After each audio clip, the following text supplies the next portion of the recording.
Bismillahirrahmanirrahim. Assalamualaikum warahmatullahi wabarakatuh. Bismillahirrahmanirrahim.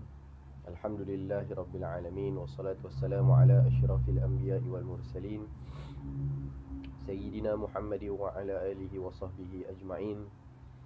Rabbana zidna ilman warzuqna fahman birahmatika ya arhamar rahimin. Allahumma faqihna fid din wa 'allimna at-ta'wil wahdina ila siratikal mustaqim, amma ba'd.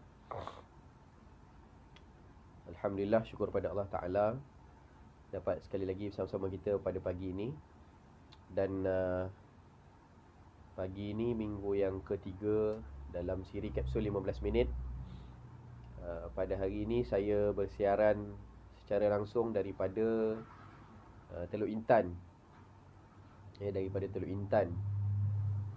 Jadi insya-Allah saya pun tak pasti sahabat-sahabat yang sama-sama dengan kita boleh dengarkan ke tidak suara saya. Boleh beri jugalah respon di ruangan komen, sebab saya pun tak pasti macam mana keadaan line dekat sini. Kurang sikit lah berbanding di bandar. Ala kulli hal, saya harap semuanya okey. Suara saya pun okey, walaupun biasa pagi-pagi hidung sumbat sikit. Dalam sengau-sengau tu, insya-Allah harap sahabat-sahabat dapat dengarlah, dapat dengar suara saya. Dan bagi yang baru masuk sama-sama dengan kita, kita ucapkan selamat datang. Kita bersiaran daripada Teluk Intan, Perak. Saya balik kampung insya-Allah minggu ni. Sudah sampai malam tadi pukul 2 pagi. Alhamdulillah bisalamah. Allah Ta'ala izin perjalanannya lancar insya-Allah. Baik. Jadi pagi ini alhamdulillah sahabat-sahabat kita yang masuk juga, Kak Basita, Kak Nurizita, dengar dengan jelas tengah live internet. Ayah saya. Okey. Contoh. Saya masuk sini. Tak masuk. Ayam tu. Contoh dia. Ya. Sekejap tengah ni. Okey, jadi live di kampung alhamdulillah. Jadi pagi ni kita akan sambung siri yang ke-11 pada pagi ni insya-Allah. Membacakan kepada kitab Asy-Syama'il Muhammadiyah, karangan Al-Imam Tirmizi rahimahullahu ta'ala.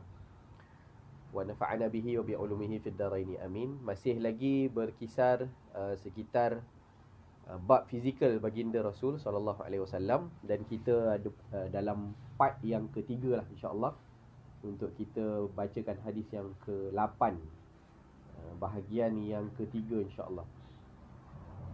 Seingat saya yang terakhir kita bahaskan tentang, kita sebutkan tentang hidungnya baginda Rasul sallallahu alaihi wa ala alihi wasallam. Jadi kita sambung.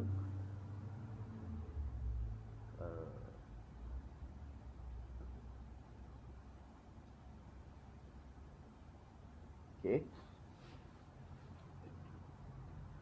Janggut baginda sallallahu alaihi wasallam tebal. Janggut baginda sallallahu alaihi wasallam tebal. Jadi janggut tebal. Kalau dalam kitab fiqh kita belajar kan, sunat menyelati janggut waktu wuduk. Jadi macam mana janggut yang sunat diselat tu? Janggut yang sunat diselat tu adalah yang tebal, yang kasif. Lihyah yang kasif, yang tebal. Macam mana nak tahu janggut tu tebal nipis? Bila mana tak nampak warna kulit di dagu tu, kira tebal lah. Tebal. Kan kalau dia biasanya tebal. Dan tidaklah disunatkan janggut ni kita simpan sepanjang mungkin sampai ke perut ke, tidaklah. Kata ulama secekap kita genggam tu, segenggam. Jadi itu kira tebal lah. Jadi sunat diselatkan ketika mana kita berwudu. Kalau boleh nampak warna kulit, maknanya tu janggut nipis lah. Okey. Baik, janggut baginda SAW tebal. Kedua-dua pipinya rata dan halus. Mulutnya lebar, serasi dengan bentuk wajah. Kemudian gigi baginda SAW agak jarang. Dia ada gap daripada celah-celah gigi baginda SAW, ada sedikit gap. Dan gap itu adalah sesuatu yang cantik. Dan bukan gap maksudnya kita panggil apa, renggang tu, rongak. Rongak tu lain kan. Rongak tu memang jarang betul. Maknanya antara gigi dengan gigi tu tak ada gigi.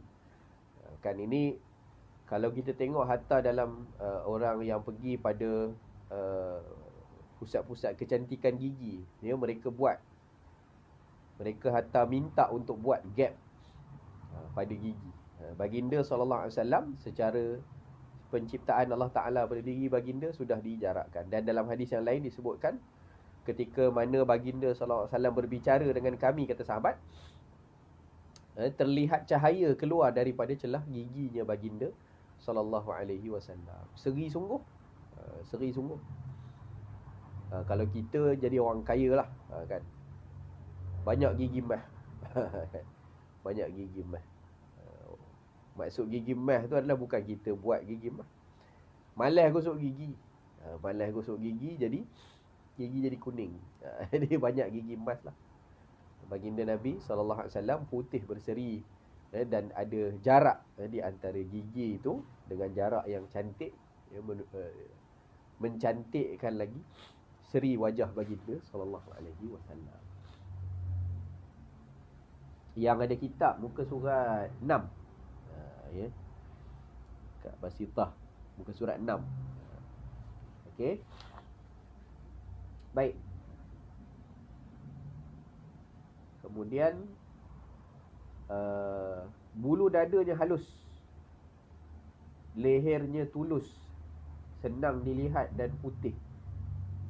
Kalau kita leher tak nampak, tenggelam pasal air gemuk, kan? Maknanya boleh nampak leher Nabi.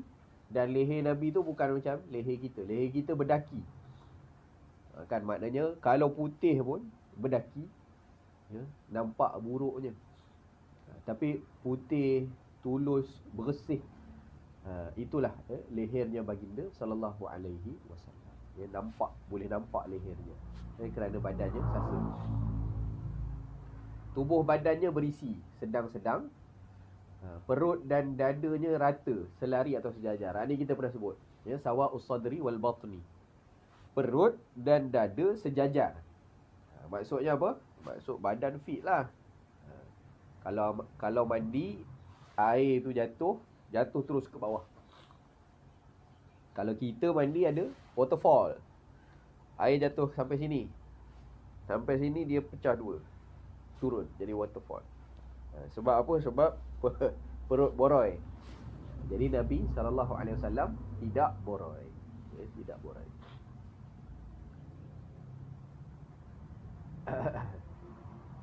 Sawa'us sadri wal batn. Perut dengan dada sama, ya, sejajar. Lebar dadanya berbandang bidang, jauh di antara kedua bahunya. Ini kita dah sebut. Besar tulang sendinya, tubuh badannya bercahaya, tidak berbulu. Tak berbulu maksudnya bukan jenis orang yang berbulu satu badan. Ya, jadi nampak seri pada badan baginda SAW. Macam mana sahabat tahu ni? Sebab kadang-kadang ada keadaan Nabi SAW tidak ada pakaian. Maksudnya yang ada cuma menutupi di antara pusat dan lutut saja. Ada kain, macam kain ihram tu, di bahagian bawah saja. Itu nanti bab pakaian kita akan masuk, insyaAllah. Ya, jadi kadang-kadang Nabi tu dilihat duduk bersama dengan para sahabat, ya, tanpa ada pakaian belah atas. Tak berbaju belah atas. Kadang-kadang bila ada pakaian, Nabi pakai. Bila tak ada, maknanya dihadiahkan pada orang. Ada orang miskin minta, tak ada pakaian. Jadi Nabi SAW akan beri. Hatta ada hadis Nabi SAW pernah solat dengan sehelai kain saja. Maksudnya belah bawah saja, bahagian atas tak bertutup. Menunjukkan satu syariat. Ya, bahawa aurat orang lelaki ketika mana dalam solat adalah di antara pusat dan lutut. Jadi Nabi nak tunjuk syariat. Yang kedua adalah kerana waktu tu Nabi SAW tak memiliki apa-apa melainkan itu saja. Boleh bayangkan bagaimanakah keadaan baginda SAW. Hidup baginda yang sangat sederhana. Okey. Bagi yang baru masuk, mengucapkan salam pada saya jawab salam. Waalaikumsalam warahmatullahi wabarakatuh. Kak Siti Hajar, Kak Siti Hawa, Kak Jasiah. Mudah-mudahan kita dapat rahmat kepada Allah Ta'ala. Dan saya harap clear lah line saya dekat kampung, dekat Teluk Intan. Dan saya harap tiap-tiap pagi boleh dapat buat lah, sambung kapsul 15 minit kita. Okey.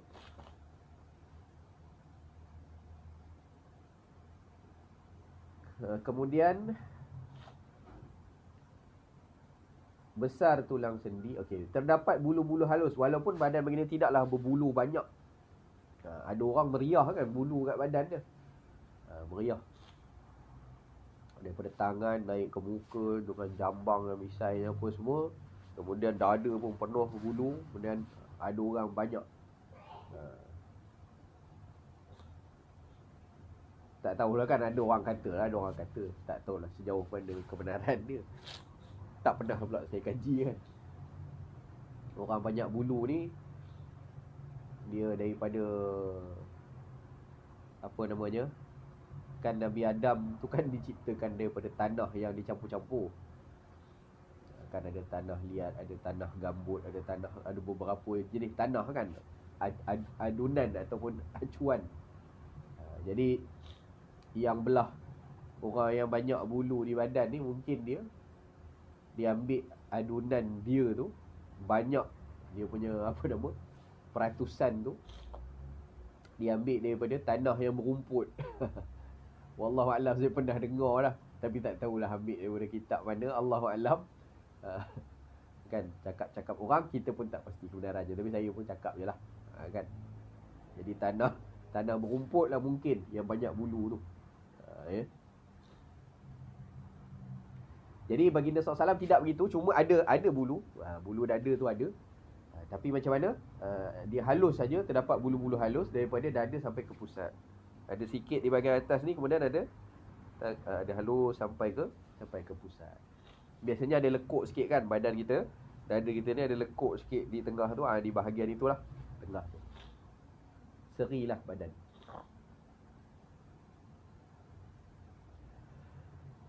Kedua-dua dada dan perutnya tidak berbulu selain daripada tempat yang disebutkan tadi. Baik. Terdapat juga bulu-bulu halus pada hasta, siku sehingga ke hujung jari. Jadi sini hasta lah. Hasta. Saya pun bukan jenis yang meriah bulu. Jadi ada sikit bulu-bulu di bahagian tangan.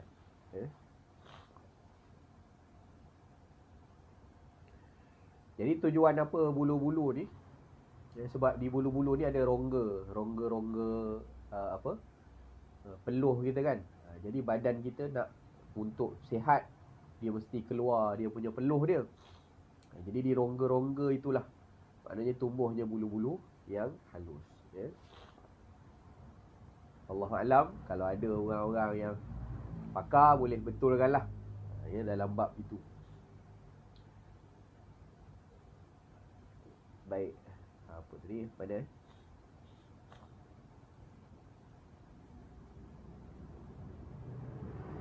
di bahu juga terdapat juga bulu-bulu halus di bahu, dan juga di bahagian atas pada dada. Macam saya sebut tadi lah, di atas dia ada sikit, kemudian dia straight ke bawah.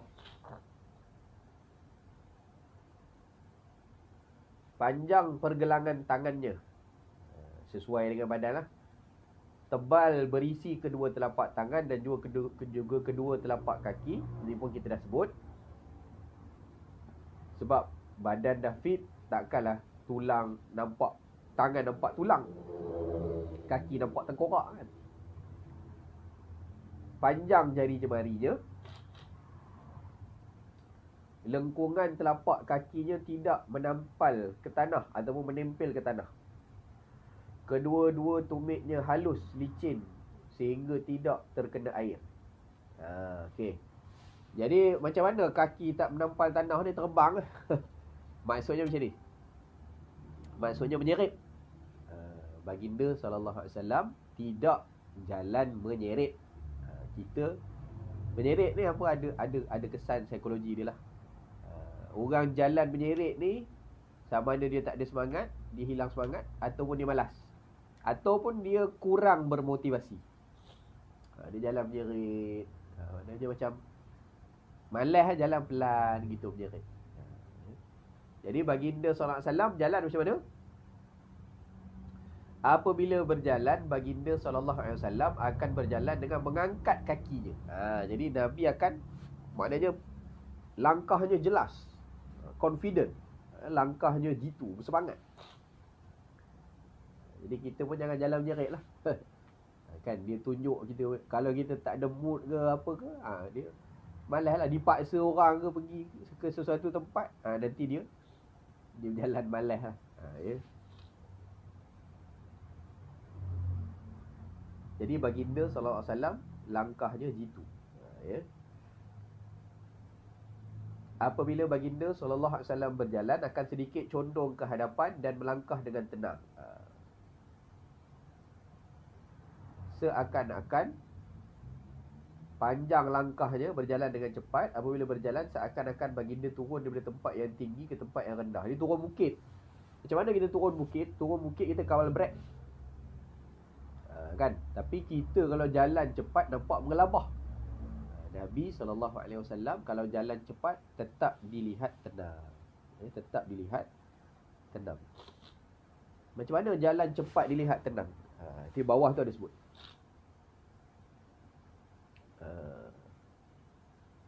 Bukan dalam hadis ni, dalam hadis yang lain. Dalam hadis yang lain disebutkan seolah-olah bumi ni dilipat untuk baginda SAW. Ya, seolah-olah bumi ni dilipat untuk baginda SAW. Jadi dah lah Nabi tu berjalan nampak cepat. Sahabat nak kejar pun kami ni macam cungap lah. Macam Nabi berjalan biasa je, kami ni macam berlari dah, nak kejar baginda Rasul SAW, kata sahabat.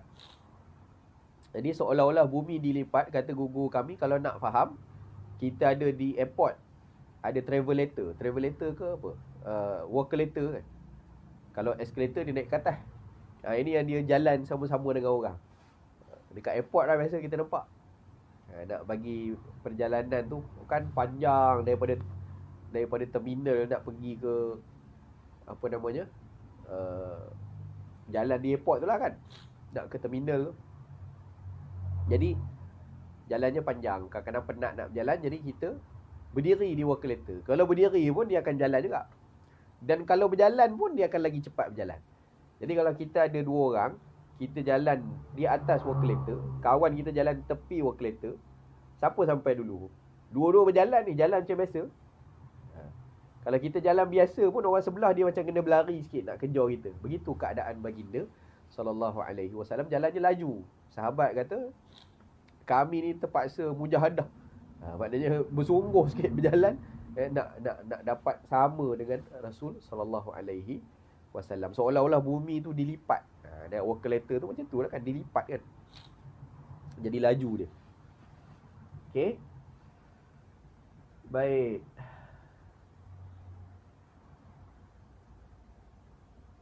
Apabila menoleh, baginda SAW akan memalingkan seluruh badannya.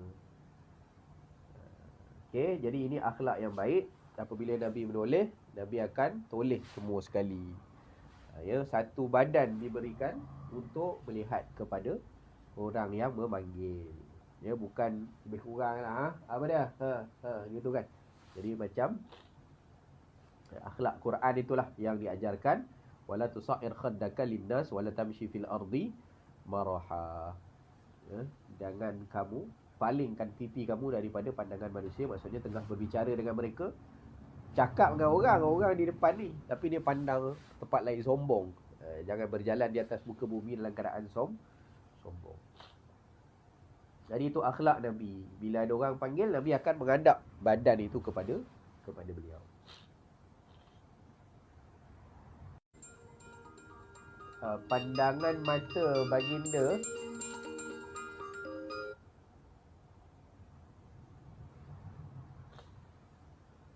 pandangan mata baginda SAW rendah ke bawah. Pandangan matanya rendah ke bawah. Pandangannya ke bumi lebih banyak daripada pandangannya ke langit. Okey. Bahkan dalam agama kita pun digalakkan kita untuk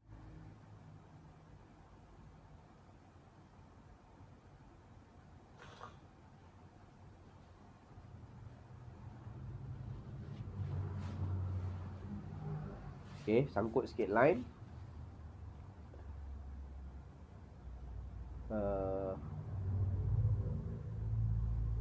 Jadi pandangan Nabi SAW ke bumi lebih banyak daripada pandangannya ke langit. Maksudnya agama kita menyuruh kita untuk menundukkan pandangan. Itu satu akhlak untuk kita jaga mata kita lah. Ghaddul basar dipanggil, tundukkan pandangan. Jadi bukan tunduk muka. Yang kita silap kan, Ustaz, saya kalau keluar ni Allah jenuh. Kan saya dulu pernah bekerja di Seri Petaling kan. Seri Petaling tu banyak amuai, keliling banyak amuai. Sekali pergi kerja lupa sejuzuk. Jadi macam mana tu? Maksudnya yalah, kita tengok benda orang ni rupa tak pakai seluar je pergi kerja kan. Pakai seluar dengan tak pakai seluar tu sama je. Jadi macam mana Ustaz? Kita ni duduk tempat-tempat macam ni mencabar betul kan. Kalau jalan tunduk langgar tiang Ustaz. Jadi kita tengok yang ditundukkan itu apa? Yang ditundukkan itu pandangan. Yang ditundukkan itu adalah pandangan. Bukannya muka. Kalau jalan macam ni, mana nak nampak depan? Jalan bukan macam ni. Maksudnya apa? Muka tetap kita tengok ke depan, tapi matanya ke bumi, matanya ke bawah. Kita masih boleh nampak yang sekeliling. Jadi itu adalah tawaduknya baginda Rasul sallallahu alaihi wasallam. Maknanya jalannya bukan menyombong itu, mengangkat dada. Tengok kan, akulah orang paling hebat sekali berjalan di atas muka bumi ni. Bukan begitu. Dan bukan juga jalannya macam ni, tunduk. Maknanya muka ke depan tapi pandangannya turun, pandangannya ke bawah. Itu baginda Nabi sallallahu alaihi wasallam. Ya sahabat-sahabat, tadi line sangkut sekejap. Saya harap sekarang dah okey lah. Sebab tadi ada interrupt sikit, ada orang call. Jadi dia line sangkut sikit lah. Saya harap dah okey balik lah, insyaAllah. Kita habiskan sikit lagi hadis ni.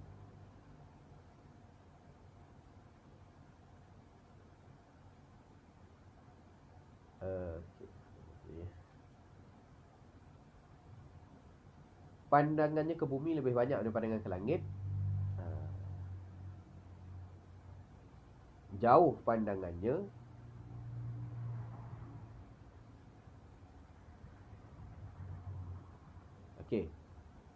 jauh pandangan ni di sini disebut dalam matan ni jullu nazarihi al-mulahadhah. Kebanyakan ataupun majoriti daripada pandangan Nabi itu adalah dengan cara mulahadhah. Apa maksud mulahadhah? Lahadhah yulahidhu, perhati. Jadi Nabi SAW memerhati. Jadi Nabi memerhati, mulahadhah. Bila perhati ni jauh pandangan, kan? Dan yang dimaksudkan juga dengan perhati adalah, ini kata para ulama, sangat susah dilakukan, terutama oleh para penceramah, orang yang mengajar lah. Sangat susah dilakukan, tapi berjaya dilakukan oleh Nabi SAW. Maksudnya pandangan Rasulullah diberikan secara sama. Semua melihat. Lajak lah kita. Ini bukan 15 minit lah, duduk kat kampung setengah jam ni. Habiskan hadis tak sedar masa. Jam tak ada kat sini. Kalau kat Kubah, jam di depan boleh nampak. Allahu Akbar. Terlajak sikit pagi ni. Tak apalah. Okey, apa tadi? Jadi Nabi perhatikan. Jadi ini susah dilakukan oleh orang. Maknanya setiap orang dapat hak dia masing-masing pada pandangan Rasul sallallahu alaihi wasallam. Jadi kalau nak syarah panjang lagi, ada hadis sahabat dia terasa akulah orang yang paling dipandang oleh Nabi sallallahu alaihi wasallam dalam majlis ini. Seolah-olah akulah paling special. Sampai sahabat ni rasa dia lebih special daripada Umar, daripada Abu Bakar, daripada Osman, daripada Ali. Sampai macam tu lah dia rasa. Nabi ni asyik tengok aku je. Sebenarnya semua orang merasakan macam tu. Semua orang yang ada dalam majlis itu merasakan mereka lah yang paling diperhatikan oleh Nabi sallallahu alaihi wasallam. Itu hebatlah. Kita jadi penceramah, kejap nak kena pandang sini, nak bahagi sini, jemaah 200 orang, 300 orang. Jadi lagi payah nak bahagi, kejap kena bahagi pandangan belah sini, nanti orang belah kiri terasa hati pula. Live ni senang lah, menghadap ni je, menghadap kamera, kan. Tapi maknanya diraikan kepada jemaah-jemaah pandangan dia. Itu hebat lah. Jadi Nabi memerhati jauh pandangan dia, jauh pandangan. Okey. Supaya apa? Supaya orang tak ada orang yang terasa hati. Bahkan semua terasa mereka dilihat oleh, maknanya terasa gembira. Seolah-olah mereka lah yang paling banyak dilihat oleh Nabi sallallahu alaihi wasallam. Okey. Terus yang terakhir adalah apabila mengiringi sahabat-sahabatnya berjalan, baginda akan berjalan di belakang mereka. Apabila berjumpa dengan seseorang, maka baginda sallallahu alaihi wasallam akan memulakan dengan salam. Jadi Nabi jalan belakang mereka. Dan apabila bertemu dengan orang, itulah syiar agama kita, diberikan dengan doa. 3 doa besar dalam salam. Di Ustaz Usni pun mungkin dah jelaskan, iaitulah kesejahteraan, kemudian warahmatullah, rahmat Allah, dan juga keberkatan. Mak Fahmi mak saya dah tak berapa dengar. Okey, jadi doakan saya, doakan keluarga saya, insya-Allah kita jumpa lagi besok, insya-Allah. Okey. Baik semua, terima kasih. Assalamualaikum warahmatullahi wabarakatuh. Pada semua, insya-Allah besok kita akan bertemu lagi untuk kita sambung hadis yang berikutnya. Kita dah habis hadis nombor 8, insya-Allah besok kita sambung hadis nombor 9. Okey. Terima kasih semua. Hari ni lajak sikit. Okey, assalamualaikum warahmatullahi wabarakatuh.